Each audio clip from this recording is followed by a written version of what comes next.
সদকায়ে ফিতরার বয়ান।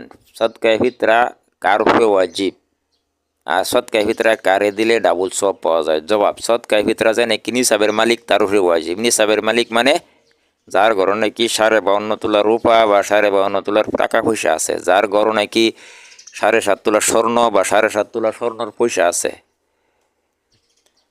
আর বিবি বাচ্চার খরচাপাতি, নিজের খরচাপাতি আছে, খরচাপাতি না থাকলেও হইতো না, তার উপরে সদকায়ে ফিতরা ওয়াজিব। নিজস্ব মানুষ মানে তার এহেলে পরিয়াল, তার খানদানের মধ্যে যারা আছে গরিব মানুষ আছে তাগর হয়ে তাগরে দেওয়া ডাবল সব। কারণ একটা হইলো সিলা রহমি করা, আর একটা হইলো কি সদকায়ে ফিতরা আদায় করা। এলে কিতাবের মধ্যে লিখছে তাগর আদায় করে দিলে ডাবল সব। যদি নিজস্ব মধ্যে না এরম, তো অন্য গরিব গাছের আশপাশি গরিব গাছের মানুষ, গরিব মানুষ যারা আছে তাগরে দিয়া দিত, তো সদকায়ে ফিতরা আদায় হয়ে যাব। কেউ নিসাবের মালিক না, তো তার ওয়াজিব না। কেউ যদি আমি নিসাবের মালিক না, আমি দেম দিলে তো সব পাইব, সবের তো খালি কমি নাই, কিন্তু তার ওয়াজিব না। যদি না দেয় তাহলে তার কোনো গুণা হইতো না। আর যে নিসাবের মালিক না দিলে তার গুণ হইব, এই হলো কথা।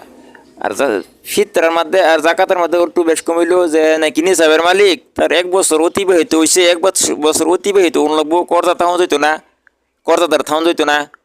ফিতরের মধ্যে ওই কর্জাদার থাকলে তো হইতেছে না, জাকাত কর্জাদার থাকলে হইতো না, কর্জা আগে আদায় করে নেবো। এরকম জাকাতের মধ্যে 1 বছর অতিবাহিত হওয়ার পরে, 1 বছর যাওয়ার পরে হে তার উপরে জাকাত ফরজ।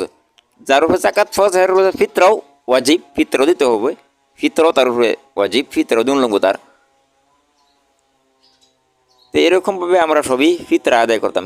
কেউর গরো যদি টাকা পয়সা নাই, কিন্তু হ্যাঁ ঈদের দিন শুভে সাদিকের আগ মুহূর্তত হ্যাঁ টাকা পয়সার মালিক হয়ে গেছে, তাহলেও তার উপরে ফিতরা ওয়াজিব, ফিতরা দিন লাগবো। আর একটা সন্তান যদি জন্মগ্রহণ করে ঈদের দিন শুভে সাদিকের আগ মুহূর্তত আগে, তবেও তার এই গেন্দার তরফ থেকে তার বাহে সদকায়ে ফিতরা দিয়া দিত।